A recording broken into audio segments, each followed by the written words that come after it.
EduVerse PD Podcast, brought to you by ProEd Education Solutions, your on-the-go professional development. Welcome to another episode of the EduVerse PD Podcast, where we explore ideas shaping the future of education. In this chapter, Andy and Liz turn their attention to one of the most human and most powerful forces in education: empathy. Drawing on Rosita Beidaghi's article, The Power of Empathy in the Classroom, from EduVerse Newsletter, Issue 24, our special edition Growing Tomorrow, Teaching for a Sustainable Future, they explore how empathy shapes relationships, supports well-being, and lays the foundation for truly sustainable learning. Let's join our AI co-hosts Andy and Liz as they reflect on why empathy isn't an extra in teaching. It's essential. Welcome back. Okay, so imagine this. You're a student sitting in a classroom, and you're grappling with a really complex idea, right? You have this moment of insight, this brilliant thought, but trying to express it in that perfect academic language feels risky, like stepping out on thin ice. So you stay quiet, you feel invisible. And then the teacher pauses. They see you. Maybe they acknowledge your home language, or they tell a quick story that just clicks. In that one instant, everything shifts. You're seen. That pause, that moment of connection, that's what we're getting into today. Exactly. We're looking at how those moments, the ones we often write off as soft skills, are actually the essential infrastructure for real, equitable learning.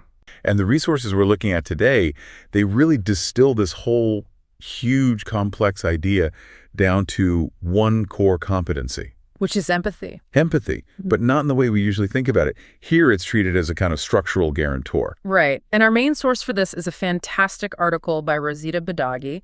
It's called Empathy as Sustainability: Rewriting the Narrative of Inclusion Through Culturally Relevant Pedagogy. And her background is so relevant here. It really is. She's a PhD student at the University of Texas at San Antonio in culture, literacy, and language.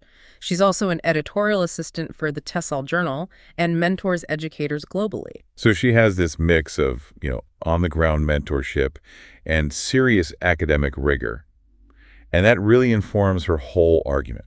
It does. And what's so interesting, as you said, is that she doesn't frame empathy as this soft skill or just a nice personality trait. No, not at all. She calls it the sustainability muscle of education. The sustainability muscle. I love that. And the argument is, if you build that muscle, you make equity operational. You're actually tangibly advancing big global ideas like the Sustainable Development Goals right there in your classroom. Okay, so let's unpack that. Empathy as a foundation, because when I hear sustainability muscle, I immediately think of big policy changes, but she argues it starts much, much smaller. Oh, absolutely. The initial shift isn't some new policy. It happens in a tiny moment, a micro moment. She calls it the pause. The pause. Yeah. It's when a teacher just stops and truly listens. Or it's when a student hears their home language, or sees their own experience reflected in a teacher's story. So these are just like decorative things you add to a lesson plan. Exactly. She says they are transformative architectural elements that make the learning environment actually habitable for every student. Okay, so let's talk about that architecture. Let's talk about culturally relevant pedagogy, or CRP. If CRP is the house, how exactly is empathy the wiring that makes it all work? Well, you have to start with the original framework from Gloria Ladson-Billings from back in 1995. There are 3 criteria for CRP. And they're like non-negotiable. Okay, what are they? First, students have to experience academic success. Yep. Second, they have to develop or maintain their cultural competence. And third, they have to develop a critical consciousness to challenge the status quo. Wow, that's incredibly rigorous. I can imagine a teacher hearing that and thinking, how do I hit all 3 of those with a packed curriculum? It is a lot. And that's exactly where empathy comes in. It's not, as the author says, an optional ribbon you tie on at the end. So it's essential. It's the prerequisite for that first pillar, academic success. I mean, think about it. Students only take big intellectual risks, the kind you need for deep learning, when the emotional architecture is solid. When they feel safe. Exactly. If they feel unseen or judged, they retreat into what Beidaghi calls a literacy of survival. They just do the bare minimum. Empathy is what makes the room feel human enough to fail, to try again, and to actually succeed. That's a powerful idea. That emotional safety is what enables intellectual risk, which means we have to shift how we think about culture itself. Right. The author warns against treating culture like a theme day. What's the difference there? How does that mindset shift play out in, say, a high school science class? That's a great question. So if culture is a theme day, you might have a poster of famous scientists from another country, and then you check the box and move on, right? The actual physics content stays the same. But if culture is the medium of learning, Then it's totally different. A science class studying, say, engineering might look at how local or indigenous communities solve resource problems. A student's home language isn't an obstacle. It's a resource for finding the right words for a complex idea. and empathy is the teacher's tool to navigate that. Yes.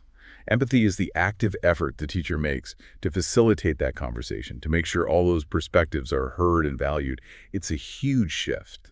Okay, so if that's the theory, let's get practical. How do we build that muscle memory? What are the daily habits? Well, the article draws on her professional development sessions, and the big point is that empathy has to be taught as a stance to practice together among the adults first. Because the classroom climate will just mirror the adult habits. It always does. So what are some of these activities for teachers that build this competence without being, totally overwhelming? They're all very portable routines. One that's really powerful is called reflection stories.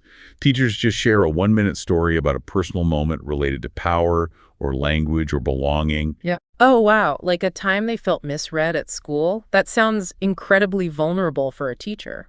It is, but the focus isn't on some big confession. It's on the observation. It's less, here's my trauma, and more, here's what I learned about how power works in a room. Okay, so it's about revealing the structure of things. Exactly. And once that vulnerability is modeled, they move into something more collaborative, which is less emotionally intense. Like what? Like one called Rewrite the Narrative Scenes. This is fascinating. Colleagues get together and they co-draft a little scene of a familiar equity conflict. Give me an example. Okay, the classic one. A student is corrected for translanguaging, using their home language with English. English only, please. Exactly that. Yeah. So first, the group maps out the feelings of both the student and the teacher in that moment. Then they rewrite the interaction. And what does the new version sound like? The one centered on curiosity. It just shifts the whole energy. The teacher might say something like, hey, I hear you switching to Spanish there. That usually means you're working through a complex idea. Can you tell us what you just figured out? We could find the English term together. It moves the teacher from being a gatekeeper to a collaborator. Precisely. And they also prototype these lightweight reflection loops that go right back into the classroom. 2 closing questions at the end of class, or a 60-second audio check-in for students. So these small, repeated actions, they make what she calls the hidden curriculum visible. Yes. And the results are real. You see higher participation from multilingual learners, you see conflicts de-escalate faster, and you see deeper problem solving among students. It's about small choices, not giant programs. Okay, but this gets to the heart of the power dynamic. A researcher named Warren said the teacher-student relationship is the curriculum. Redefining power is scary for some teachers. It really is. But the shift is from being a cultural gatekeeper to being a relational learner. You're not abandoning authority. You're just exercising it differently. You're exercising it with your students, not over them. The teacher models humility. They might say, I just realized I made an assumption there and I need to apologize. And students see that being in charge and being vulnerable aren't mutually exclusive. Right. And it actually builds trust, which strengthens the classroom structure. This feels so important when we talk about classroom silence. It's so often misread as a student not caring. Oh, absolutely. The author calls it a literacy of survival. The student is quiet to stay safe. So the question we ask has to change. It's not, how do we make them talk? It's how do we make it safe to speak? Yes. What made that moment heavy for you? What would feel safer? It's a total reframing of the problem. And to create that safety, learning has to be more active, right? Not just a worksheet. This is where embodied learning comes in. It is. When you do short role plays or drama exercises, empathy gets activated through action. The body becomes a generous translator. A generous translator. What do you mean by that? Well, gesture, rhythm, even shared laughter. They can communicate meaning when specialized vocabulary is missing. It lowers the cost of embarrassment. It makes kids willing to try something new. The goal is presence, not performance. And all this micro-level classroom work, actually connects up to these huge global frameworks like the SDGs, the Sustainable Development Goals. It does. They can feel so abstract, but the author shows how they come alive when you localize them. Okay, so give me an example. Well, SDG 4, quality education, that happens when a student's home language is treated as an academic resource. Or SDG 10, reduced inequalities. That's when your grading honors multiple ways of showing you understand something. And SDG 16, peace and justice. That's when a conflict in the classroom isn't just a discipline issue. It becomes a learning opportunity with an empathy protocol. You name the harm, you map the feelings, you figure out a different way forward together. So even something like SDG 17, partnerships, can be classroom-based. For sure. It could be as modest as students co-writing multilingual labels for a local museum exhibit. It all connects. There's even research by Len and Chung that shows teacher empathy directly predicts their multicultural teaching competence. So if we're doing this work, how do we know it's, well, working? What are the signals? They're subtle, but they are so powerful. It's the quiet student who finally risks a tentative comment. It's the group that revises its own plan because they notice a peer was being left out, and they do it without an adult telling them to. It's the weekly reflections from students saying they felt more safe to try. Exactly. These aren't just feel-good moments. They're the real pathways to better academic outcomes for everyone. But here's the really counterintuitive point, isn't it? The temptation is to say, okay, empathy is nice, but I have standards to meet. I'll get to the empathy stuff later. And that is the deepest flaw in how we plan. The article argues the complete opposite. Empathy is the method. It's the tool that makes rigor possible and sustainable. It's how we reach those standards with integrity. So the core pivot for anyone listening is to replace that question, how can I fix this child? With the question, what am I being invited to learn here? That reframes everything. Can we walk through a scenario? How does that change a teacher's action? Okay, sure. Let's say a student is always turning in homework late. The fix the child mindset says defiance, laziness, bad time management. So the response is a penalty. But the learn here mindset starts with a different question. A totally different question. It makes the teacher pause and wonder, what am I missing about this student's life? What system is making this hard for them? So instead of a penalty, the teacher starts a conversation. Something like, I noticed this was late. What's one thing that would help you show me your best work? Yes. You move from being an enforcer to being a problem solver. You protect the student's dignity while still holding the expectation for rigor. Protecting dignity. So how can teachers design those entry points into lessons that do that? It's about offering multiple low-stakes ways to contribute.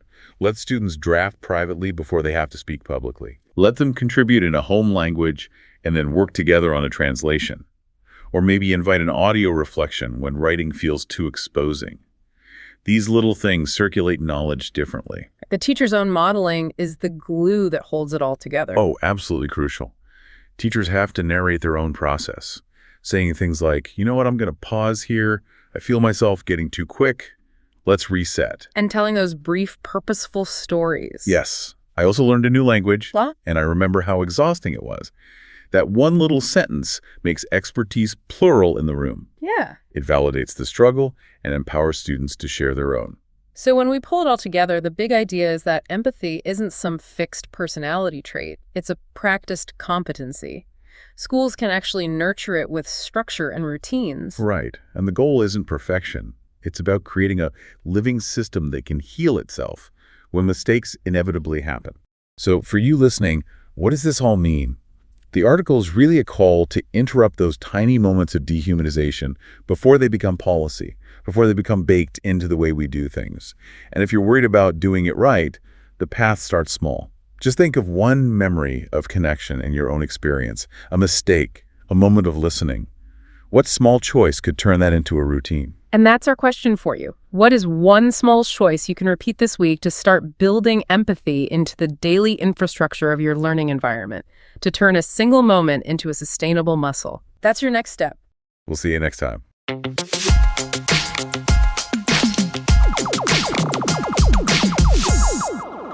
A deeply meaningful conversation. Thank you, Andy and Liz, for reminding us that sustainable education begins with understanding, care, and connection. If you'd like to read the full article, The Power of Empathy in the Classroom by Rosita Beidaghi, you can find it in EduVerse Newsletter, Issue 24, Growing Tomorrow. Teaching for a Sustainable Future. Visit our website to download the full issue at www.proed.com.vn/eduverse. And as always, your voice matters too. If you have an idea, story, or practice to share, we'd love to hear from you. Together, let's continue shaping education for a smarter, more connected future. Thanks for listening, and we can't wait to welcome you back in our next episode of the EduVerse PD Podcast, brought to you by ProEd Education Solutions.